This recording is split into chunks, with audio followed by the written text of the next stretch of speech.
Doesn't look like it's going to rain anymore. Yeah, I was going to look for you. Thanks, Tony. It's going live. Going live here in a second. Okay. So I'll just take Doesn't look like it's going to rain anymore. There you go. We're live. Yeah, I was going to look for you. Thanks, Tony. It's going live. And we are. I hope that's live. It is.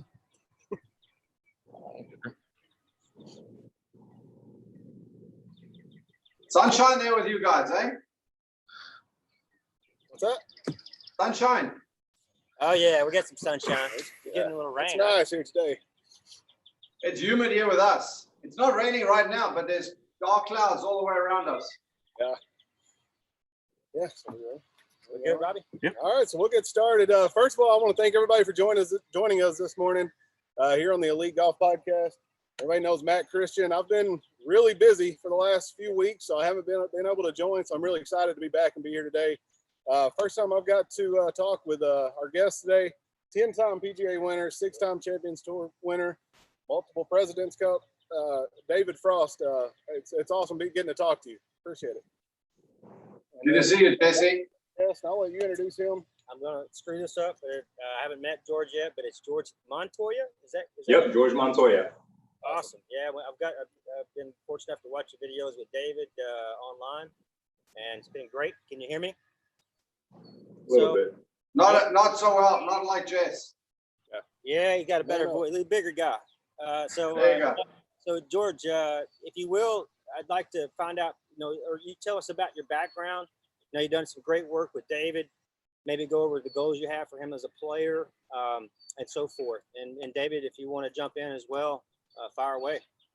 Yeah, for sure. A little bit about me, my background. I come from an athletic training background, doing my undergrad in University of Central Florida.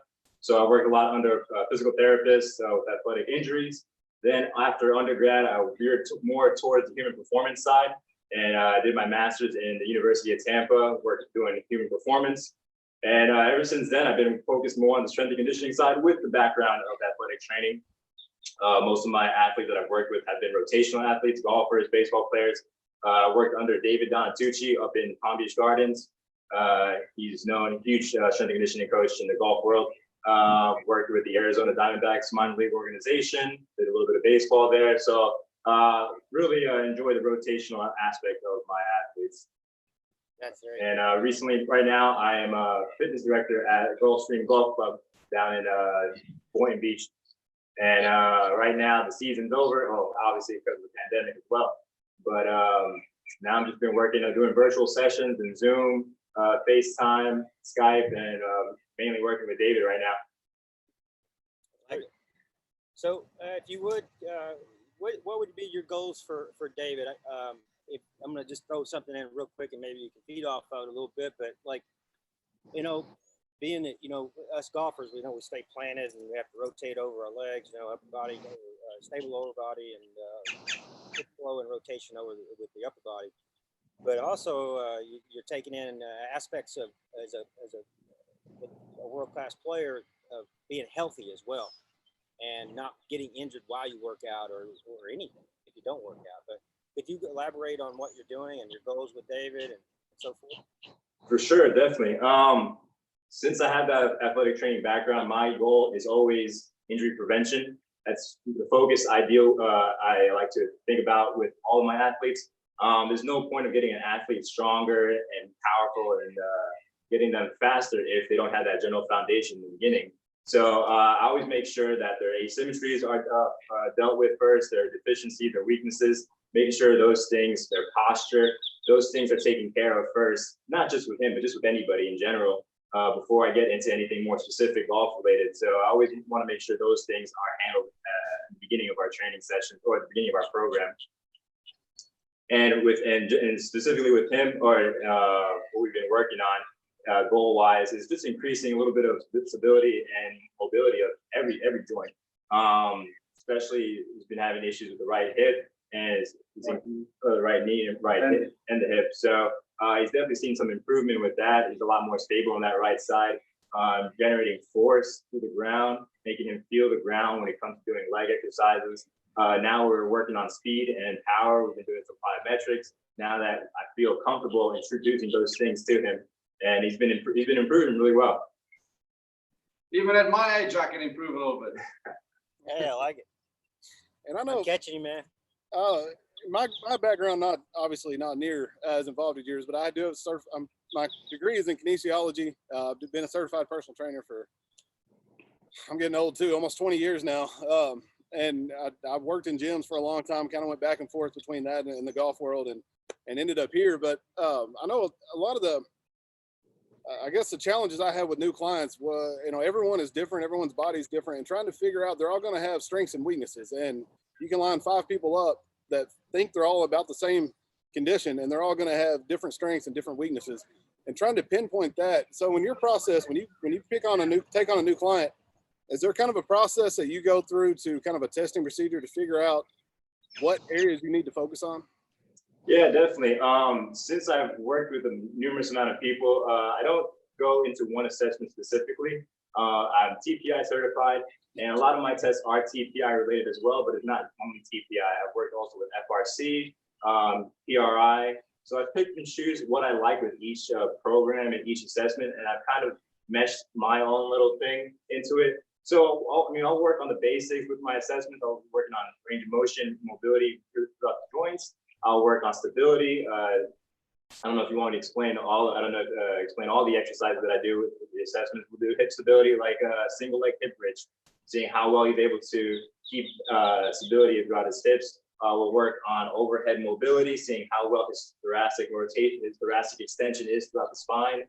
Also work on a little bit of rotation, see any asymmetries there. And also seeing how well he can move his body in space. It's also one thing that I've noticed with people is that they just don't know what they think they're doing in their mind is not what they're actually doing. So to be able to see how well they can connect their brain to their body, we'll work on things like pelvic tilt, the TPI test, seeing how well he can rotate the pelvis into an anterior tilt and posterior tilt. We'll do pelvic rotation, seeing how well he can keep his upper body still while turning the pelvis, making sure he's not shimmying back and forth. And same thing as well, instead of progressing from a seated position where his lower body's stable, doing the rotations here, getting him into a golf position and seeing how well he can disassociate his lower body from his upper body. So those are a couple of things, super basic things that I do throughout my assessment to see how well they know their body, where the limitations are. Yeah, and I think you answered that perfectly. Kind of my point with that question was someone maybe that hasn't done a lot of working out and wanted to get in better shape. That kind of fits what you said, the very simplified version of what you do. Someone that doesn't know what you're talking about, right there, they can tell they probably need to get with someone that does know what they're doing. I can't just copy Tiger Woods. I can find out he did some kind of workout and think that's exactly what I need to do. I think everyone needs to get with a professional, do what they can to get with someone with that knowledge so they can get started on the right path. For sure. Otherwise, and they're going to work on the wrong things. So I think that's very important. Exactly. Yeah. I mean, I'm always on TPI. I'm always reading articles, always catching up to date on the latest research. And one thing that I really enjoyed, or I really liked what I read a couple of days ago, was you pick the workout for the body, not the body for the workout. Right. So you want to make sure that whatever you introduce to that athlete, they're capable of doing. Just because you think an exercise is right doesn't mean you should put that athlete into it. Maybe they can't do that same exact exercise now, but modify it, make it a little easier for that athlete. And once they have the capacity to be able to do that, then you can introduce some more complicated exercise in the future. Right. Yeah, one of the things I caught earlier about that was your background in studies and training in PT work, working with physical therapy, and so you're you're going to be obviously looking for good joint alignment, the biomechanical patterns of obviously stuff. You're not just doing a workout and somebody's doing a lunge and their knees are outside their foot or blah blah blah blah blah. You could go on and on and on about that, but not putting them in really awkward positions, and that's very, you can't work with a player. I don't think you work with really anybody, but you're putting them in an odd position and where you're putting a lot of stress on the joint. Lever and then stressing it, and then all of a sudden say, okay, let's do our workout. It's like, let's get it right first and then take it. And like Harvey Pinnock used to say, David will probably appreciate this. Harvey Pinnock used to say, you work by the job, not the hour when you're training for golf. And that meant like, don't go hit 5,000 ball, all this, just work by the job, take your time, do it right. And that way it works out for you long-term. And that's the goal I would assume. I know you probably have short-term, mid-term, and long-term goals. But long-term would be to stay healthy and strong and what I call golf strong, like all the things you talked about. But I think that's awesome. You have that background. It's very impressive. For sure. What I think about, or the principles that I like to focus on, three specific things. And like I said before, it's the prehab, making sure their posture is there, their deficiencies are worked on. Then I like to focus on doing the most efficient exercises that'll get him from point A to point B that'll translate to the sport. So exercises that are translate to the sport in a high reward, low risk fashion. And then after we complete those two, check off those boxes, then the third one would be, now we can get into the fun stuff. Now we can get into speed, power, strength, crank up the weight. Obviously, making sure everything else is checked off. Yeah, right. Perfect. I think another thing, as far as working with a professional, like I was saying, is you mentioned it was connecting that mind to the muscle, whatever you're training. I know I would have clients that have never trained and would come in and we could do the most simple exercise, but they didn't understand really what they were just doing it because I told them to do it. They didn't understand what they were doing. So let's take a lat pull down. They thought they were working arms or shoulders, and really you're trying to focus on your lat. And if once you educate yourself and get with that trainer or however you go about it and get that knowledge, then you can really put a lot more emphasis on what you're trying to do. I think a lot of people, they do an exercise because they saw it, but they don't really understand the purpose behind it. And it's not going to be nearly as effective if you don't really understand and put your mind on the targeted area. For sure, no, definitely. One thing that I always tell my athletes or clients is intention is huge. Intention is going to always be everything that you're doing. If you're off thinking about something else or not focusing on the muscle part, on the body part that you're working on, then you're missing out on a lot of gain. And I lost my train of thought, but that's one thing that I'm getting used to in the virtual side. Wait till you get my age, man. I'm getting used to the virtual side. I've been so used to working in group settings and private settings that I'm used to getting that athlete educated and telling them and focusing on the intention. And I'll touch the body part. I'll work on, this is what we're working on. Feel this, feel that.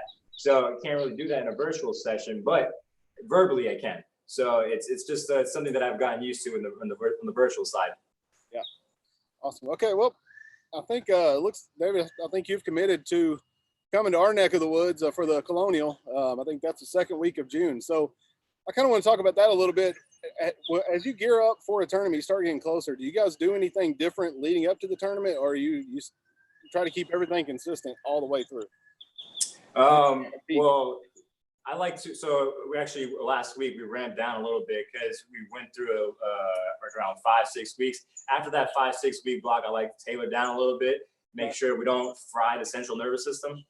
So make sure that his mobility is still there, stability, working on just the fine tuning of things. And then once tournament season comes on, then yes, we'll start cranking up the speed, power. Then we'll still really start kicking up golf specific movements for sure. So that's the, if I may say something, that's the hard part.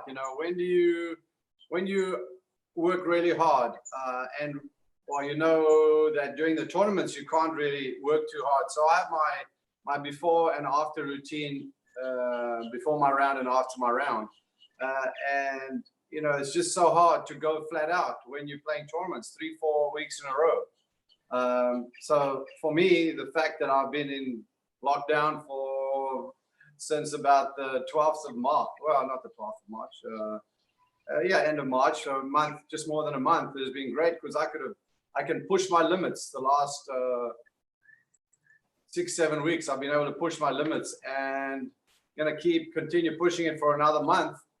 And then I'm going to take it down a little bit, but we'll go up 4 and then down 1, up 4, down 1. And I'm able to do it now because I'm not playing in a tournament. So it's great. I haven't had a break like this for 30 years. Put on a little bit of weight over the last 30 years.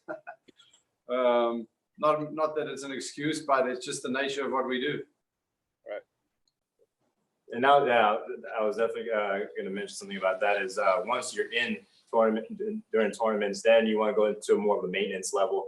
You don't want to ramp up too much. When you get to tournament closer to tournament, yes, you want to ramp things up. But then once you get there, you want to keep it into a maintenance so you don't fry the central nervous system. Maybe do the same routine, the same exercise, but lighter weights. Makes sense. Awesome. Yeah. The other question I have is, are you guys working on anything as far as nutrition wise?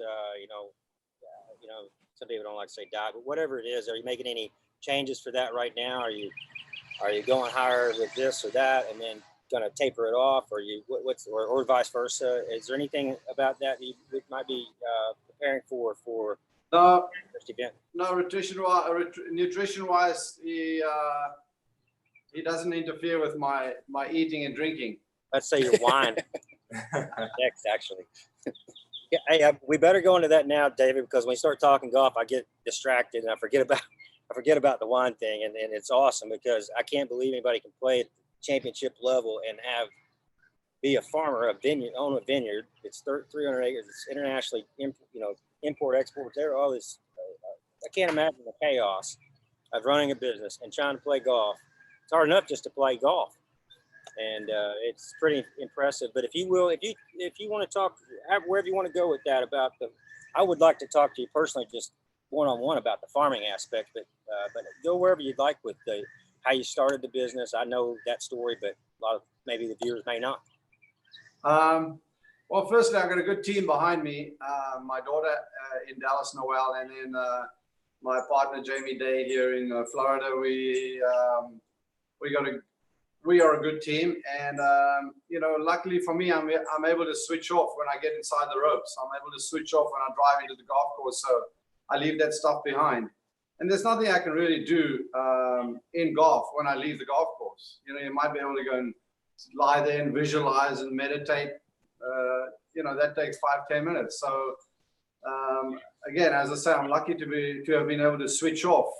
When I get to my tournaments, I don't think about my business while I'm out there, except maybe someone in the crowd saying, "Hey, where can we get your wine?" Or, "By the way, I enjoyed your bottle of wine last night," things like that.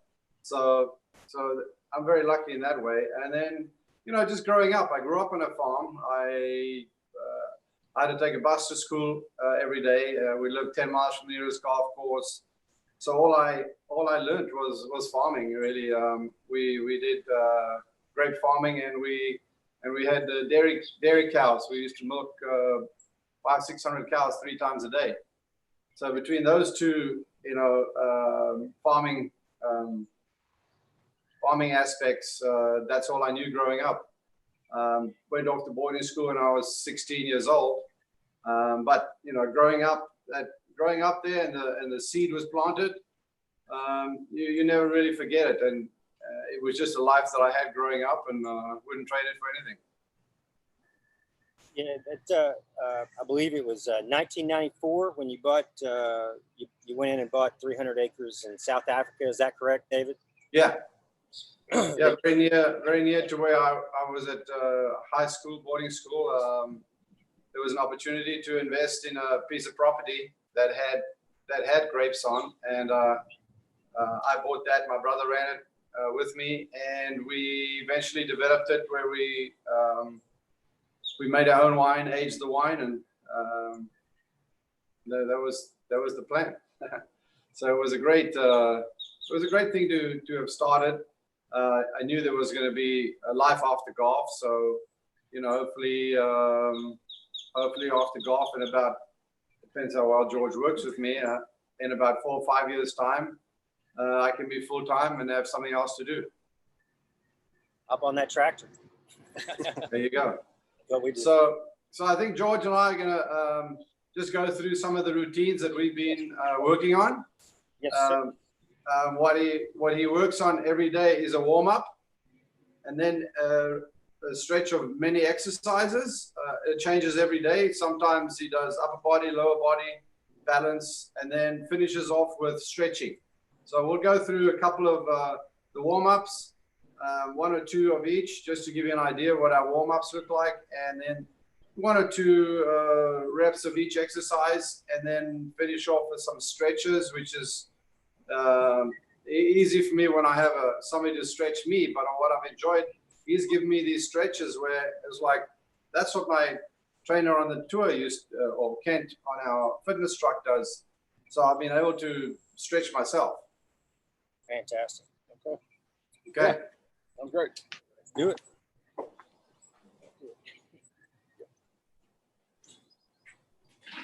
for a single leg. That's good.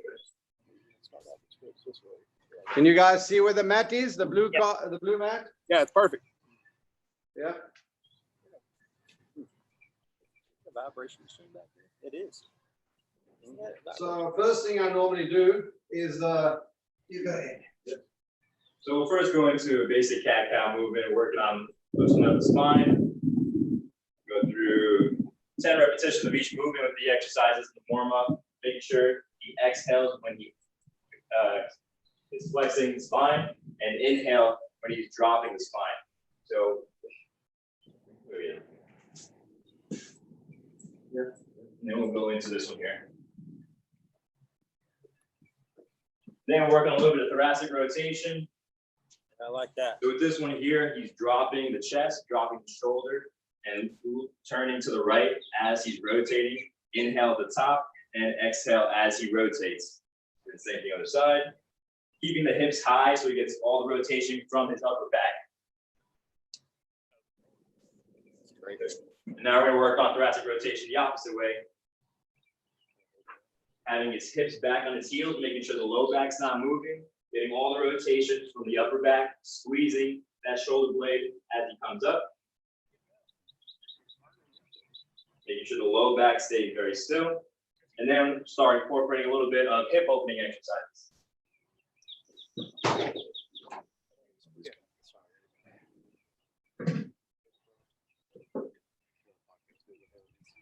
So here we're practicing a hip hinge movement, pushing the hips back, getting into that left hip. And also moving the arms out in front, getting a little bit of range of motion with the thoracic spine as well. I'm going to use this on your chest. Do you have when you down with this? I appreciate it. And here now we're getting a little bit more into the hips, focusing on a little bit of range of motion with the hips and the thoracic rotation at the same time. Making sure to keep that back leg straight, squeeze that glute.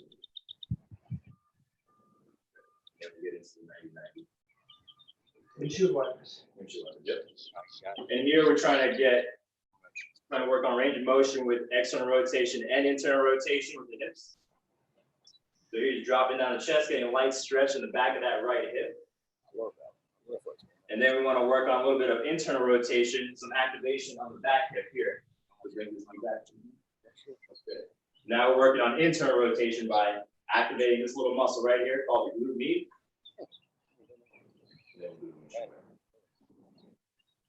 And flip over. Yep, do the same the other side. You just do the same thing on the other side, on the other butt cheek. And then from here, we're going to go back and forth, called these windshield wipers, working on internal and external rotation of the hips at the same time. Making sure to open up the hips and close the hips. All right. Nice. And then we'll do the same thing without the arms, getting a little bit of core involved as well. Now the arms are in the air, trying to keep the heels still. Yeah, I'll be dancing too. And the last one on the ground, keeping the hips still, getting more rotation for the thoracic spine. That's where we rotate through. You can tell he's got really good flexibility through that. Yeah. I love all the And now we'll get into our more dynamic movement standing, getting a little bit more golf specific. So with this one here, he's hugely improved this one here. His hip hinge movement, he was having trouble with, and knowing his body in space. So with this one here, you want to make sure to have 3 points of contact at all times: the head, shoulder blades, and the glutes. From here, he pushes the hips back, getting a nice stretch in the hamstrings, bracing the core throughout the movement, keeps the stomach tight, pushes the hips back, let the chest go down, feeling all that tension back of the hips. And then we'll practice that same movement with one leg, with a little bit of stability. So engaging the core as well with this one, having that connection with the hand and the foot with that stick, pushing the hips back. You're getting that same hip hinge pattern, but now just with one leg.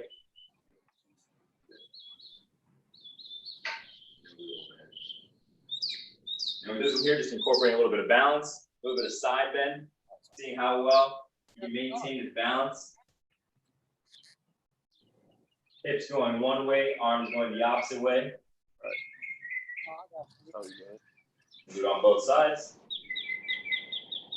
Just put your feet back. And the last one of the warm up is the medicine ball. So now we're just incorporating rotation, balance.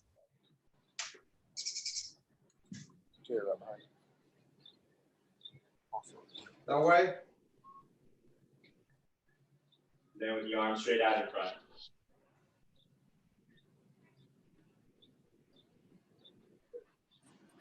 So then after the warm up, I like to do 2 sets of core, focusing on engaging the core, because when we're doing all the other movements, we're doing squats, when we're doing throws, you have to focus on keeping that core engaged, just subconsciously. So to get that body moving right and focusing on keeping that core engaged, we like doing the core in the beginning.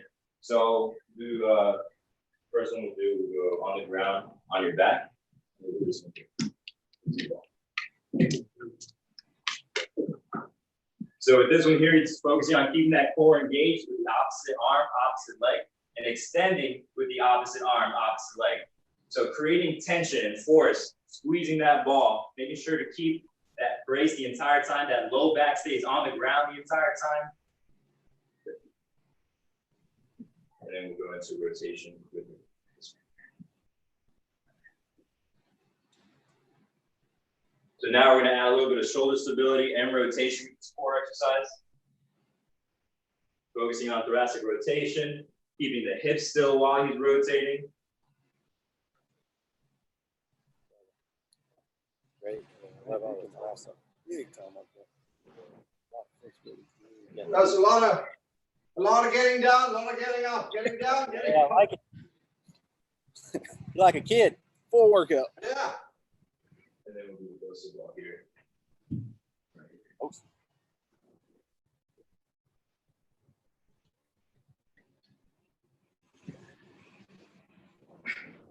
And with this one here, we're just trying to get more cross crawl pattern, focus on rotation.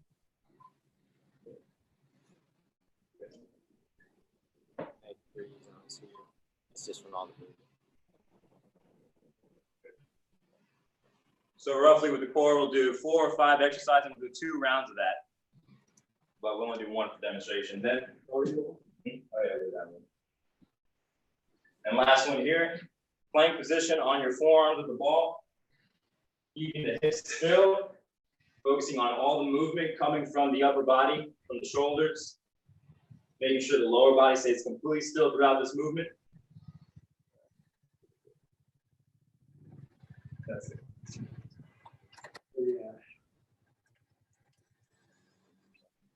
Yeah.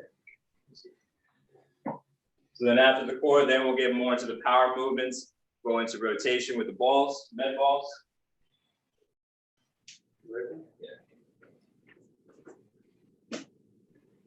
So we'll do this one here.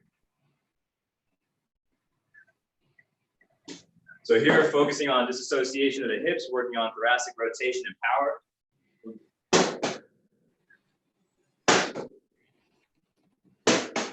Lower body stays still while he's rotating that upper body. Yeah, right, still.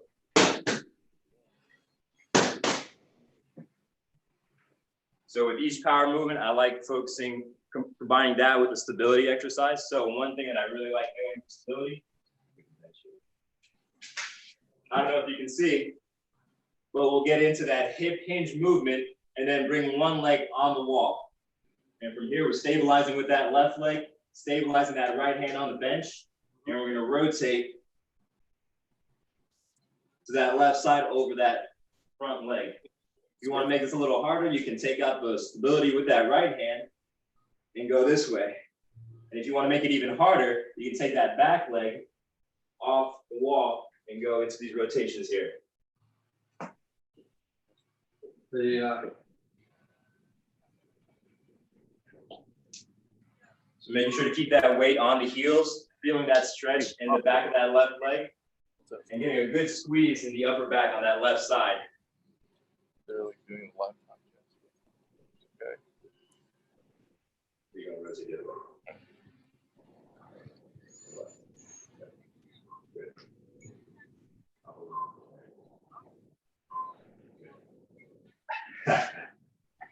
In there.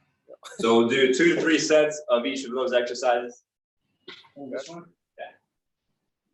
So this one here, working on stability. You had a lot of trouble with that right hip past couple of weeks, but you've been doing a lot better. So we're balancing on one leg, slide bending the knees, and slowly transferring the weight back and forth onto the left and to the right. Focusing on keeping that foot grounded, not rolling that foot.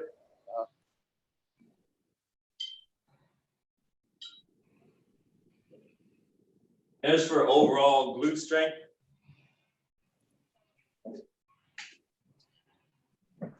working the hips unilaterally, having one leg up, one leg on the ground, Bulgarian split squats here, adding weights in the hands, loading up that hip, feeling grounded, driving through the heel to come up. I enjoyed this one. Where I took it backwards, right? Yep. Oh yeah. So we've been incorporating different variations of lunges, a static lunge, reverse lunge.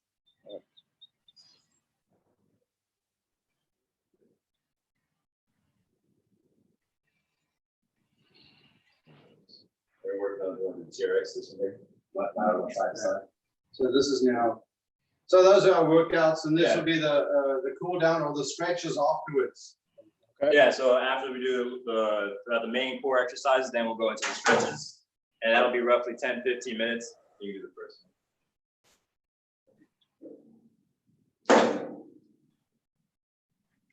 So this one here, keeping the lower body still, opening up the upper body.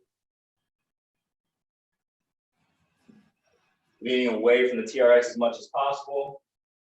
Turning the chest all the way to the left. Similar to the open book that we do in the beginning of the beginning of the workout. And here now opening up that right side, leaning that body weight over to the right, opening up the chest, upper back, hips. And you can take a frame of the door and do this. And if you don't have a pole, you can do it with a door frame. Yeah. So you can here opening up that left side, moving the hips over to the left. And onto the ground, moving the hip flexor.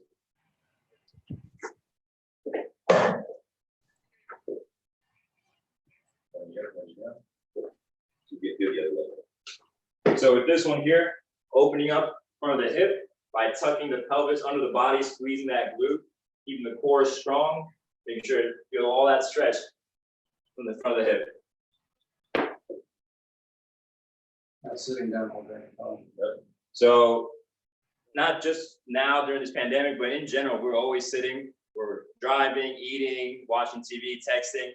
So this is what I call an anti-sitting stretch with that hip flexor stretch. Yeah, I like it. Go into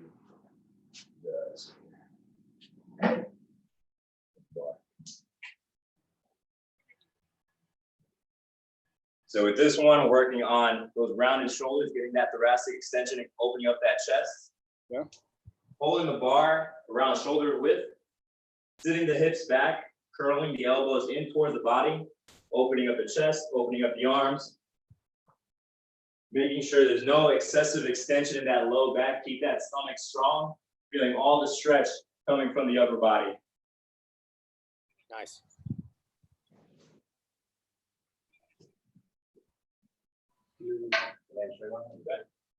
Yeah. Oh, love this. So with this one, it's a little more of a dynamic hamstring stretch. Grabbing the back of the leg, exhale when you come up, inhale when you come down. So bend the knee as you inhale, extend and exhale.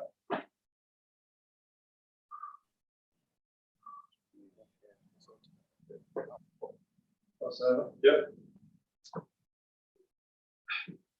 With this one here, simple glute stretch, crossing the foot over the knee. Everyone's done this one before.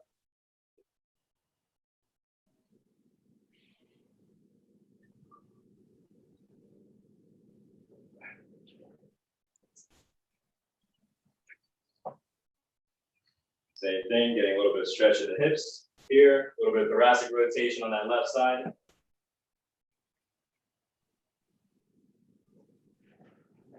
And on your back. And here, keeping the hips still, or keeping the torso still, opening up the hips, using that left hand to push that right knee down, making sure that low back or that upper back stays on the ground.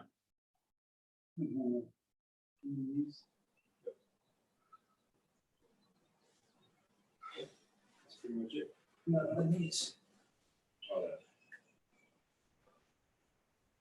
And here, the yoga pose called child's pose. Now we're just opening up the back on each side, keeping the hips still, opening up that right side, and opening up that left side.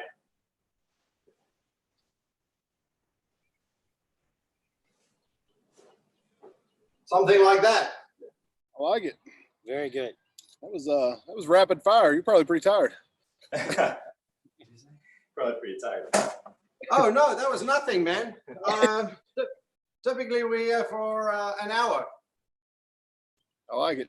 I like it. I like the little gist of everything. do what's that? Little gist of everything. Yeah, no, I like it. The progression of that workout. I mean, you can tell just on what you did, the different stretches and exercises you did. You're touching on just about everything, opening everything up. Right now, compared to 30 minutes ago, Dave, you probably feel like a whole new person. Like your range of motion. Well, there was one that is a hard exercise, very complicated. I'm going to show you now, but it increases your flexibility, I think, amazingly. Who's the red man? Oh, yeah.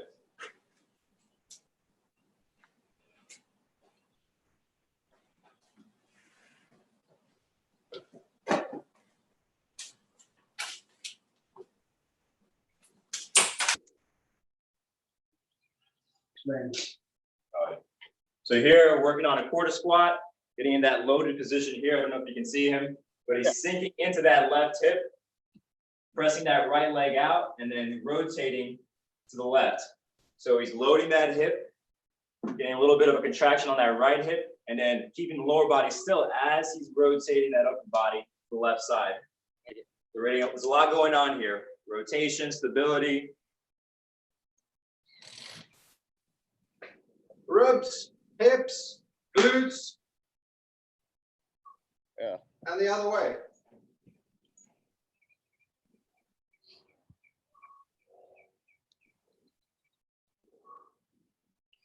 So it's just teaching someone to get comfortable in that loaded position in their backswing. Right. Nice. How was that, boys? Hey, that was cool, man. I like it. I like all the classic.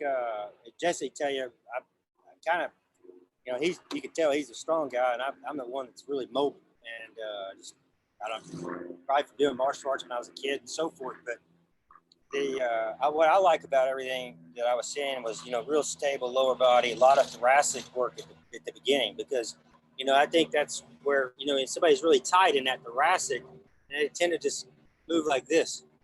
You see it on the range. You see it. They just don't move, and then they try to turn, and everything turns as one unit. That's not. Yeah. And, so where it really helps too is the sinking from the backswing into the downswing. So it's that motion. It's while you're still going back, the lower half is unwinding already. Yes, it's one thing loading up. You can load up badly, but if you unloading badly, that's not good. So it's the unloading part that this really helps. Right. Yeah, I think flexibility, kind of in my past, you can't tell it now but I competed in bodybuilding for a little while. I got obsessed with it, and I was, of course, everything there you're linear. There's no twisting. Everything you're doing, is you're trying to keep Correct. everything in flexibility gets terrible. And Yeah. like most of the guys that get into that, flexibility was not that important to me. I didn't think. And then I kind of transitioned out of that back into golf. And I basically had to learn to play again because my swing, I'd gained almost 80 pounds at one point, lost, but my body didn't move the same, and having to refocus on the flexibility, it's been a challenge. Lockdown or quarantine, whatever you want to call it, is all the gyms are closed. I don't have access to 300-pound barbells now, so it's more focused on the flexibility. And honestly, I feel 10 times better. And speed, speed is one of the nice things that George does too. You won't pull it back slow, you pull it back fast and release it. Pull it back fast, release the band. Those kind of resistance and speed. Yeah, we'll work on different tempos with some movements. So we'll do one movement and a couple different tempos just to switch up how the body's reacting to that movement. Right. And then we touched on it earlier, the injury prevention. If your body's really tight and you're trying to twist it and do everything you do in a golf swing, something's got to give at some point. If it's too tight, it's going to stretch to a point and then something's going to give. Something's going to break or snap. Your body's going to try to figure out a way to rotate, and it's usually going to be the least passive resistance, which is usually, and it's not going to be pretty. Right. Exactly. So From a just golf fundamental standpoint, David and I were talking a couple of days ago about junior golf. David's the one that mentioned it. I was just talking about what I see, but he mentioned a great point with, their lower body, they'll have this hypermobility, really it's in the lumbar, not the hips, because that's not really the hip, it's actually the lumbar spinning out. But, you see all this, but he made a great point. They're not really strong enough in their hands and wrists, one, and then you got their lower body's not, so then they're using their upper body to wail at it like this and to fling out at it, so you kind of end up with this hang back, flail at it and things like that. Versus when you get develop your legs and you get older and stronger through here, you can, you're going to see these players down more like this and more, all the energy is pushing directly into the center, like you were talking about, center pressure of the feet, where there's shear force, whatever. But, when you start backing up, center pressure feet might be going left. If you're using individual force plates, when you measure it, you might have one pressure going this way, one going this way. That's shear force, but it's the opposite way. You want them to go in. You want that shear force to come in so you can crunch. And, when you hit it, you're in the shot. But, David made a great point about several factors there, but one of them was legs. And of course, they don't have it, so they pull their upper body back to get it like this. And then they flee. Unfortunately, just because of their youth, it's not that they develop bad habits. Those are the habits, the developing habits. And when they get a bit stronger, it'll go away. But that's what I'm saying. There's no point in peaking when you're 15, 16 years old. Yeah. Peak when you're 25 to 35. Phase yourself into the game. Yeah, you had a point you made in that as well about why be a champion golfer when you're 7 or 8? You need. You're trying to develop over time. It's a long journey we play. Yeah, one thing I want to touch on that when it comes to adolescent golfers and junior golfers, training's a little different. We work a lot on stability, a lot on keeping the body braced and still when it comes to certain movements and learning how to go against resistance. One of my colleagues, when I used to work with him, we'd call our youth golfers BGL, baby giraffe legs. And that's just, it's true. It's so common to see that, and they're just all over the place. They're like wet noodles. So we have to teach them to fight against force sometimes. And it's different because when it comes to youth golfers, if that's the only sport they play, it's different from other sports. When you're playing a contact sport, you feel that tension. You hit somebody when you're playing soccer or you're playing football or bumping into someone. So you know what it's like to feel a force. And support yourself when that force happens. And exactly, that support is so important. But when we're in golf, when you're a youth golfer, that's all you play. That's why I like recommending playing other sports, not just golf. When you're growing up, is that they don't know what it's like to feel a force. They're generating force from nothing, and it's crazy for them to be able to support themselves without knowing anything else. Good point. Yeah. There was we talked a little bit in the last session too, and then I think coordination patterns today. There's a lot of stability patterns But David and I were talking about in golf, you got to have this flow. You know, everything runs into the downswing, like David was talking. And there's some great drills in Tai Chi. I'm not going to do them all today, but one of them is called swaying arms. So as you just practice, it's kind of like you kind of go 1-2, and then it changes where you'll see a lower body direction change and circle. So it's right before the end of the arms, and then you kind of open both sides, and it helps separate. And these are never forceful. So, and then you can train that to it could be where you're seeing this. We call it high to low. It's like you're doing snow skiing. You don't start like low and low. It depends on what you're doing, but you start high. I had an instructor teach me one time. You start kind of high like this, and then you'll come back up a little bit higher and relax. I kind of like to start high to low. Darren Nelson, David Prosper, they kind of play it high to low, but it's relax here, and then you kind of have the change of direction. It's not 1-2. It's there's a change of direction. And it's a circular. The whole body in Tai Chi, everything's circular. So you do it. So like even when you do sword training, everything is circular like this. So it's so it's like you're working, in a circular pattern. So in golf, when you watch a player at the top, David does in his swing, but when they get up there, they'll work in a circular pattern. Everything is working and it's connecting, flowing. So Yeah, you want to know what a lasso is? Good. What a lasso is? I do. Yes, philosopher. Yes, ancient philosopher. Sorry, a whip. I thought you said Lao Tzu. I'm sorry. I meant a whip. Yeah. Oh yeah. Yeah. As it goes, while it's going backwards, it's going forward. So it's the same with the golf swing. While it's going backwards, it's going forwards. Yep.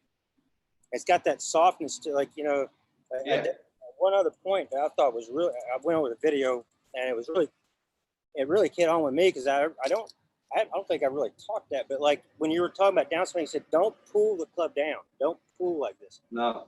Kind of soft. Let the body cause the club to go lower, not you. Not your hands, right?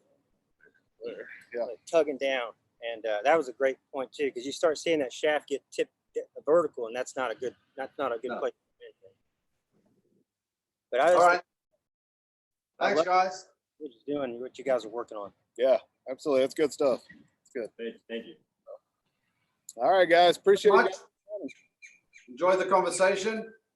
What's that? I said thanks very much. We enjoyed the conversation.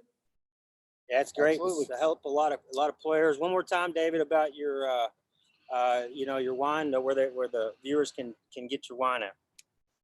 Oh yeah. It's nice to have a little glass of wine at night just to break the ice. So we're doing a little special next week on the 6th of May. If you go to shopfrostwine.com, there's a little bundle that you can order.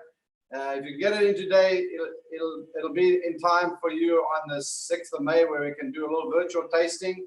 We're going to 2 Sauvignons and 2 nice sparkling wines from my winery that I'm representing in South Africa as well, called Louisville. Very nice sparkling wine. It'll be nice to chill that and enjoy at night. So Great. Give it a shot. Hey, George, if you don't mind, I don't know if you want to promote your website. If you do, it'd be a good time to do it. Yeah, I mean, I don't have a website, I just have my YouTube channel. You can find me George Montoya, and then my credentials, which is MS/CSCS/ATC. And I have a bunch of exercises on there, trying to put as many exercises as I can, not just golf related, but just anything posture related, core, just a little bit of everything. And like I said, I do virtual training sessions now through Zoom, FaceTime, and through Skype. But don't keep him too busy, because I need him.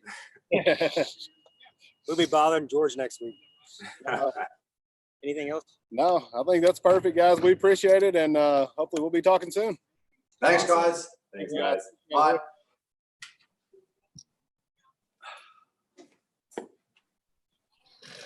In the middle.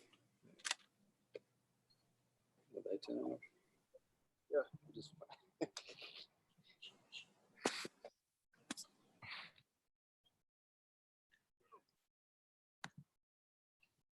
I love being out.